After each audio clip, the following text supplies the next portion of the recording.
चलिए, टॉपिक का नाम है साइज ऑफ न्यूक्लियस। 2 मिनट का ध्यान दीजिएगा, 2 मिनट समझिए, पहले सुनिए। कहा गया कि न्यूक्लियस के पास 2 चीज होता है, न्यूट्रॉन और प्रोटॉन। आपको पता है कि न्यूट्रॉन और प्रोटॉन की संख्या बढ़ाने से स्वाभाविक है कि साइज न्यूक्लियस का जो होगा वो भी बढ़ेगा। चलिए अंदर आइए, वो खाली है, जानकारी लीजिएगा। जैसे एक बात बताइए, लोग बोला क्या ये एक बैलून है, ये और भी बड़ा हो सकता है। और बड़ा तब होगा जब इसमें हवा भर दिया जाएगा या कोई गैस भर दिया जाएगा, तो ये और फूलेगा और बड़ा होगा। कहने का मतलब जैसे जैसे न्यूट्रॉन और प्रोटॉन की संख्या बढ़ाई जाएगी वैसे वैसे न्यूक्लियस का साइज भी बढ़ेगा। तब जाके एक फॉर्मूला आता है, यानी कि याद रखिएगा, न्यूक्लियर रेडियस कहा जाता है और मास नंबर के बीच एक रिलेशन होता है कि रेडियस जो है सीधा समानुपाती होता है मास नंबर का पावर 1/3। मास नंबर को लोग किसे दिखाता है? एटॉमिक नंबर को लोग बड़े प्रोपोर्शनल का चिन्ह हटेगा कुछ ना कुछ, और कांस्टेंट की जगह पर आता है R0। क्या आता है? इसका भी अपना एक मान है, वैल्यू है। चलिए उधर भी खाली बैठो।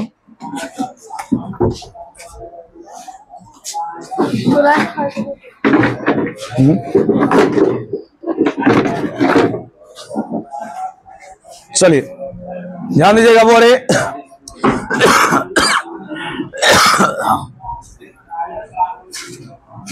as the number of nucleons is increased, then size of nucleus is also increased. Here the relation between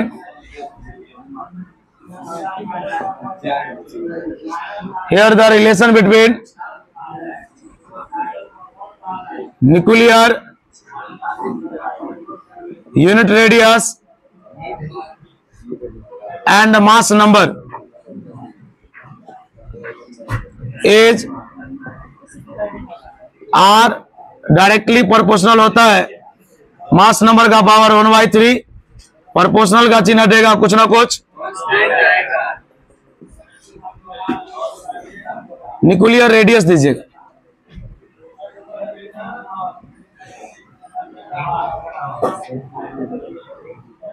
लिखेंगे हियर R0 का मान होता है 1.2 फर्मी मीटर। फर्मी का मान होता है, पहले आप इस टॉपिक को लिखिए।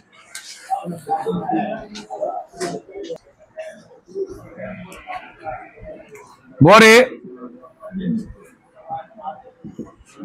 R0 को ही लोग बोलता है न्यूक्लियर यूनिट रेडियस, और R को बोलता है लोग radius of nucleus. Radius of R0 का मान आपको याद रहेगा 1.2 फर्मी मीटर।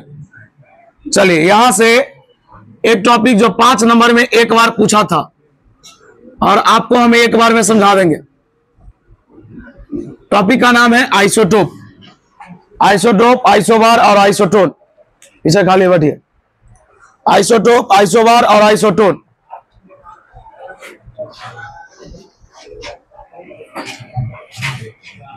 पूरा खाली है, बैठो। आप पहले यहां तक लिख लिए, जो लोग नहीं लिखे उसे छोड़ दीजिए। ध्यान दीजिएगा। बोरे 2 मिनट रुक जाइए, नहीं सब फिर समझा भी देंगे जो लेट से आए। पूरा खाली फिर चलो। बोरे आइसोटोप क्या है? कहा गया वैसा एलिमेंट्स, ध्यान से सुनना, वैसा एलिमेंट्स जिस एलिमेंट्स का एटॉमिक नंबर सेम दिखे, मास नंबर अलग अलग दिखे। यानी नीचे वाला सेम दिखे, ऊपर वाला अलग अलग दिखेगा, लोग उसे आइसोटोप बोलेगा। क्या बोलेगा? यानी याद रखिएगा, एलिमेंट्स हैविंग, नहीं वो चाय पी लिए। Elements having same atomic number, elements having same atomic number. कहा गया एलिमेंट्स जिसके पास एटॉमिक नंबर सेम हो बट डिफरेंट मास नंबर, लेकिन मास नंबर अलग अलग हो। Different mass number is called, क्या कहलाता है? बोलिए क्या कहलाएगा? आइसोटोप कहलाएगा। आइसो याद रखना, एग्जाम्पल के तौर पर सही से देखना। Hydrogen 1 1, hydrogen 1 2, hydrogen 1 3। तू क्या देख रहा है? सही से बोल रहा। सबका एटॉमिक नंबर कितना है? 1 है, लेकिन मास नंबर सबका क्या है? इसका मतलब ये क्या है? आइसोटोप है। क्या है? देख रहा है एटॉमिक नंबर क्या है? कोई समस्या? चलो हाँ, आइसोटोप के बाद आइसोबार। आइसो जानकारी लो। और ये आइसोटोप में क्या कहा गया? एटॉमिक नंबर सेम होगा, मास नंबर, लेकिन इसमें कहा गया मास नंबर सेम होगा, एटॉमिक नंबर। लेकिन एलिमेंट्स हैविंग 5 नंबर का ये 3 टॉपिक है। और क्या है? डिफरेंट है। क्या है? अलग अलग है, लेकिन इस दोनों का जो मास नंबर है वो बोलो क्या है? सेम है। समझ में आ रहा है क्या?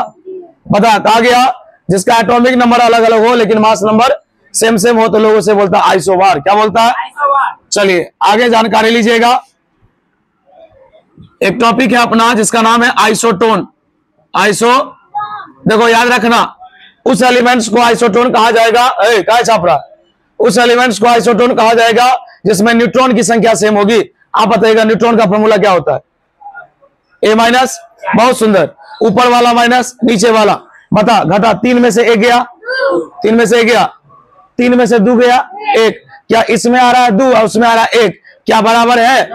क्या न्यूट्रॉन की संख्या बराबर है? इसका मतलब ये आइसोटोन नहीं हो सकता। आइसोटोन ये किसका एग्जांपल है भाई? बात समझ में आ रहा है?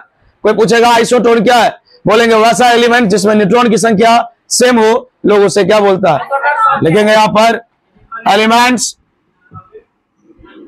Elements having. अच्छा एक बात बताते हैं, बचपन वाला जूनियर क्लास जब पढ़ा होगा ना तो तुमको 5 को संख्या दे दिया, लोग बोला कि बता निम्नलिखित में से आरोही क्रम में किसमें सजाया गया? सही से आरोही मतलब क्या होता है जानते हो? है ना, बढ़ते क्रम, छोटा से बड़ा। तो बच्चा जो पढ़ा है भाई उन चारों में ढूंढता था कि आरोही क्रम वाला सही आंसर कौन सा है। उसी प्रकार भाई सीबीएसई में पूछता है, बिहार बोर्ड में नहीं। तुमको ना 4 को दे देगा एलिमेंट्स और कहेगा इसमें से ढूंढ के बताओ आइसोटोप कौन सा है। तुमको कहेगा आइसोबार कौन सा है, तुमको कहेगा आइसोटोन कौन सा है। तुमको डिफिनेशन याद रहेगा तभी तो बता सकता है किसी को। आओ, isotone elements having same number of neutrons. Number of आ गया, elements having same number of neutrons is called, बता कहलाएगा क्या? आइसोटोन कहलाएगा। एग्जाम्पल, ऑक्सीजन 8-16 और कार्बन 6-14। ऑक्सीजन 8-16 और कार्बन 6-14, बीच में डैश। बता, जिससे पूछेंगे वही। न्यूट्रॉन की संख्या ऊपर वाला माइनस, कितना आंसर आया? बता, 14 माइनस 6 कितना आया? देखने में अलग अलग लग रहा है ना, लेकिन न्यूट्रॉन की संख्या क्या है? मतलब यहां भी 8 है, यहां भी लिखेंगे। सो ऑक्सीजन 8-16 और कार्बन 6-14 आर आइसोटोन। आइसो बोल, कोई दिक्कत, कोई प्रॉब्लम? बता आइसो, बता यहां से देख। आइसोटोप एटॉमिक नंबर सेम होगा, mass number. Isobar atomic number अलग अलग, mass number same same. Isotone number of neutron same same. चलो अगला टॉपिक आगे, चलो अंदर खाली बैठने दीजिए इनको।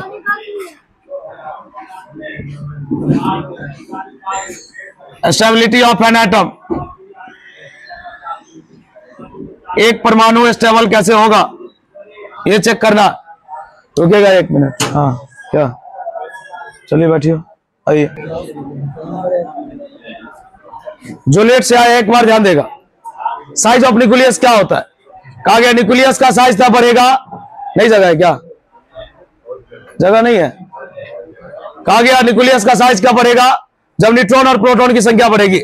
न्यूट्रॉन और प्रोटॉन दोनों को मिला के लोग न्यूक्लियस बोलता है। क्या बोलता है? लिखा हुआ है जैसे जैसे न्यूक्लियस की संख्या बढ़ेगी वैसे वैसे न्यूक्लियस का साइज भी बढ़ेगा। स्वाभाविक है।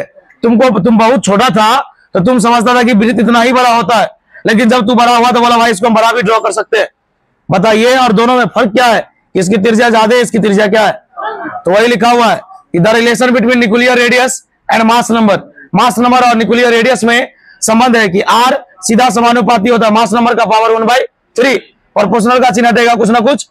बता, कांस्टेंट की जगह पर क्या है? R naught. क्या आया? आर नॉट का मान बोलो 1.2 फर्मी मीटर। फर्मी का मान होता है 10 का पावर -15। कोई पूछेगा आर नॉट को क्या बोलते हैं? Nuclear unit radius. न्यूक्लियर बोल आर को क्या बोलते हैं? Radius of nucleus. छापो जल्दी, देख लिए। एक बार और आप लोग छापे, ये लोग लेट से आए, थोड़ा सुन लीजिएगा, बाद में नहीं कहेगा तो नहीं समझाया आप। ये VVI 5 नंबर में एक बार पूछे हुआ है, मतलब एक पूरा लिख दीजिएगा, वहां तक 5 नंबर मिलेगा आपको। तो एग्जाम में जब भी लिखिएगा तो एक टॉपिक को जैसे ही आप डिफाइन कीजिएगा ना, तो उसके बाद 2 लाइन जरूर छोड़ दीजिएगा, तब दूसरा को डिफाइन कीजिएगा। ये अलग चीज है, इसके अकॉर्डिंग कहाँ है कुछ? क्या बोल रहे हैं आप? बोलिए फिर से। नहीं बोलिए, हाँ बोलिए। अगर आपसे पूछेगा, एक नहीं पूछेगा, कहेगा define isotope, isobar, isotone with suitable examples, यानी उदाहरण के साथ स्पष्ट कीजिए। 5 नंबर। वो नहीं पूछता है, एगो पूछेगा तो 2 नंबर में पूछेगा, कहेगा डिफाइन आइसोटोप, या what do you mean by isotope, what do you mean by isobar, what do you mean by isotone, ऐसे पूछ सकता है। चलिए, हो गया। आइए देखिएगा,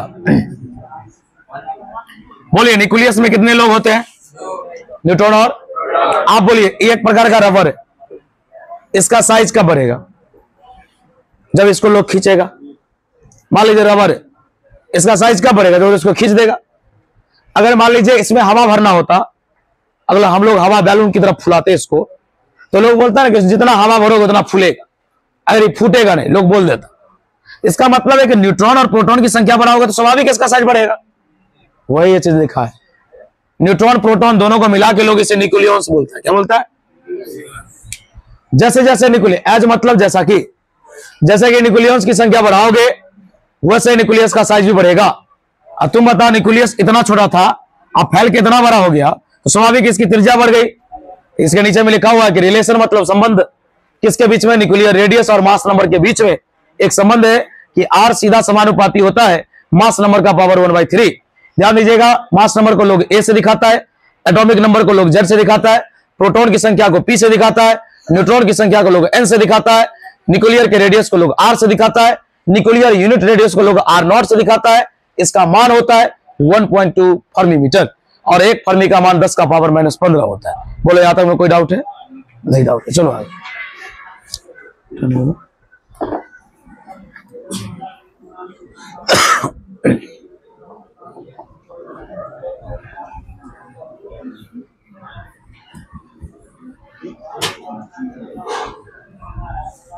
चलो बोले, ई अभी रुका हुआ नहीं मिटा है, क्यों पता है? समझाएंगे इसको फिर से। स्टेबिलिटी ऑफ एन एटम, एक परमाणु स्थायी कब होंगे? इसके 2 शर्त है। एक बार स्थायी होंगे तो क्या होगा, अस्थायी होंगे, अनस्टेबल होगा तो क्या होगा? आइए जानकारी लीजिएगा, लिखेंगे फॉर स्टेबल, फॉर अस्थायी के लिए न्यूट्रॉन और प्रोटॉन, ध्यान से सुनना, न्यूट्रॉन और प्रोटॉन का अगर अनुपात 1 हो जाए, बोलो न्यूट्रॉन और प्रोटॉन का अनुपात अगर 1 हो जाए, ध्यान से सुनना, बोले तो बोलेंगे एटम क्या होगा? स्टेबल। न्यूट्रॉन और प्रोटॉन का रेशियो 1 हो गया, लिखेंगे then atom is stable. Atom is, क्या ये कंसेप्ट याद रहेगा? दूसरा, unstable, if neutron by proton का रेशियो या तो 1 से बड़ा या 1 से, न्यूट्रॉन और प्रोटॉन का रेशियो या तो 1 से बड़ा, 1 से 1 के बराबर नहीं, 1 से अधिक या 1 से कम, लिखेंगे देन तब atom is unstable. Example, which is more stable. एक क्वेश्चन पूछ रहा हूं, अगर छाप रहा है, प्रॉब्लम तुम्हारी है। कार्बन 612 और कार्बन 614, इस दोनों में पूछते को एक बार बता, तेरे सामने में लिखा है, हम भी जब जूनियर थे तो हम भी नहीं समझते थे, इस सब हाइड्रोजन है तो लोग इस सब का प्रयोग कहां करता है? ये अपरूप हुए, इसके रूप है, आइसोटोप है, लेकिन इसमें उसी का प्रयोग करता है मनुष्य जो सबसे ज्यादा अस्थायी होता है, जो सबसे ज्यादा, ये भी तो इसी का रूप है। कार्बन 612 होता है, 613 होता है, 614 होता है, लेकिन लोग प्रयोग किसका करेगा? जो सबसे ज्यादा स्टेबल होगा। चेक करो कैसे होगा। आओ देखो, 1 मिनट। बता बशीर, एटॉमिक नंबर कितना है? 6। जो एटॉमिक नंबर होता है वही प्रोटॉन होता है। अगर आपको डाउट, मैं लिख देता हूं, जो एटॉमिक नंबर होगा वही प्रोटॉन की संख्या होगी। डन। बता, न्यूट्रॉन निकालने आता है? ज्यादा नीचे हो गया, दिखाई नहीं दे रहा उसको। नहीं, उस लोग को नहीं दिखाई दे रहा। आइए और एक बार समझ लीजिए, आइसोटोप कहा गया एलिमेंट्स जिसके एटॉमिक नंबर सेम होगा, मास नंबर अलग अलग होगा, लोग उसे आइसोटोप बोलेगा। क्या बोलेगा? चलो अब देखो, यहां नहीं दिखाई दे रहा था पीछे वाले को।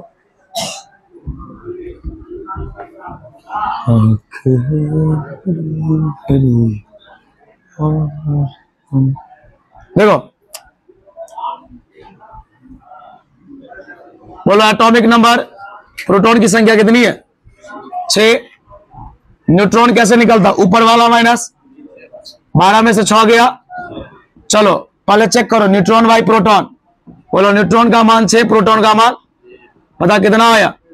पता स्टेबल होगा या नहीं होगा? क्या लिखा हुआ है पढ़ो। न्यूट्रॉन प्रोटॉन का रेशियो अगर 1 हो जाए, एटम क्या होगा? चल इसमें चेक कर, बोल एटॉमिक नंबर या प्रोटॉन की संख्या कितना है? न्यूट्रॉन बोलो 14 माइनस 6 कितना? बोला न्यूट्रॉन और प्रोटॉन 8/6। क्या ये आएगा?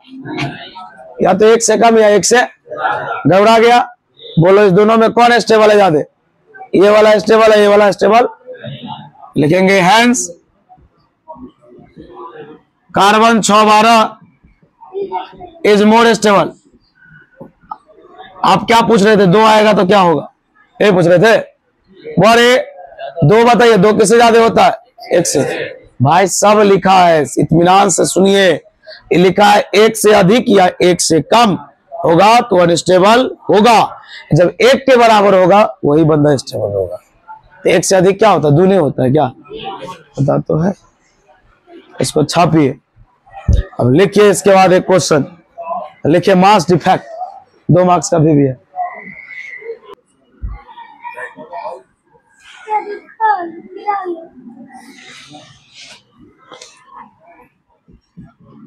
2026 के लिए VVI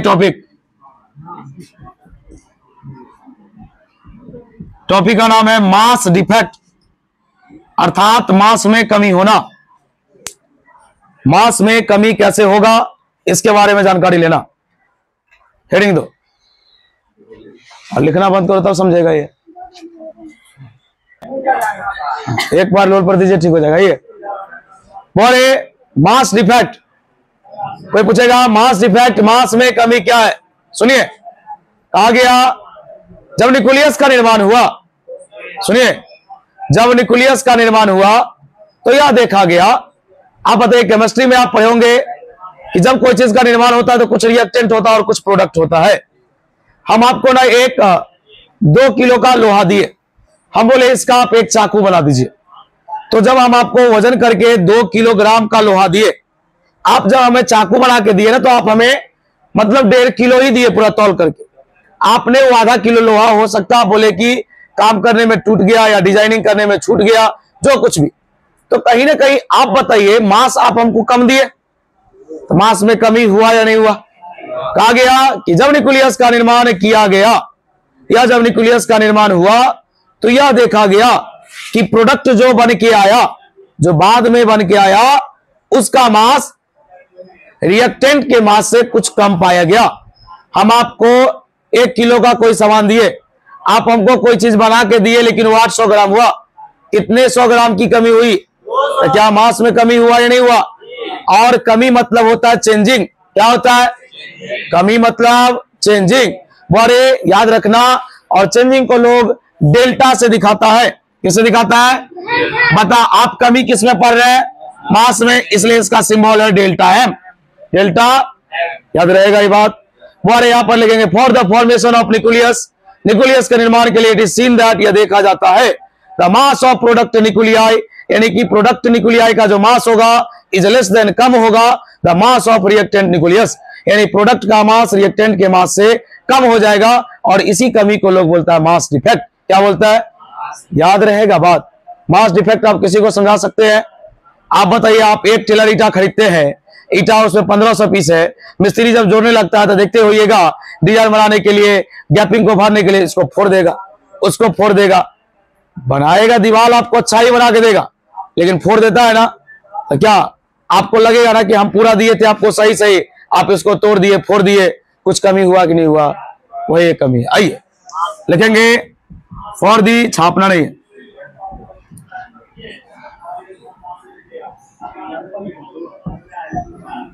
और दी formation of nucleus it is seen that, यह देखा जाता है, the mass of product nuclei is less than that the mass of reactant nucleus, reactant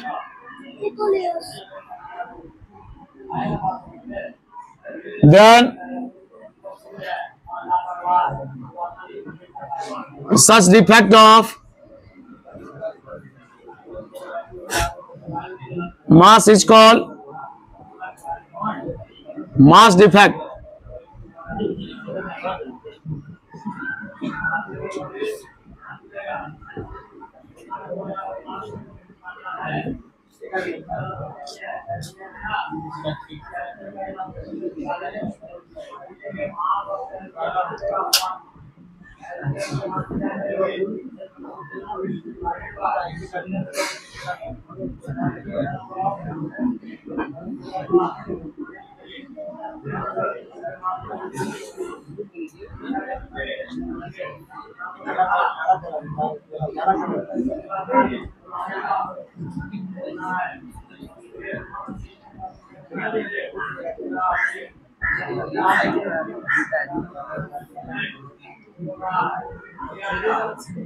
एक बात बता, टॉपिक में निर्माण किसका हो रहा है? न्यूक्लियस का।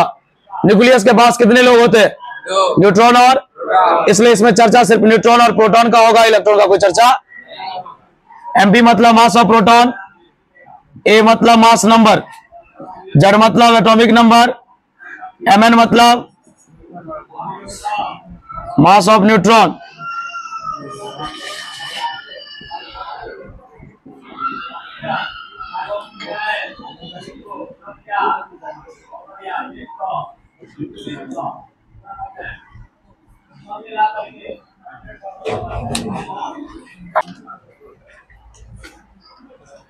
चलिए लिख लिए, तो आज के लिए इतना ही रहेगा फिजिक्स में। छापिए, जिससे नहीं छापते हैं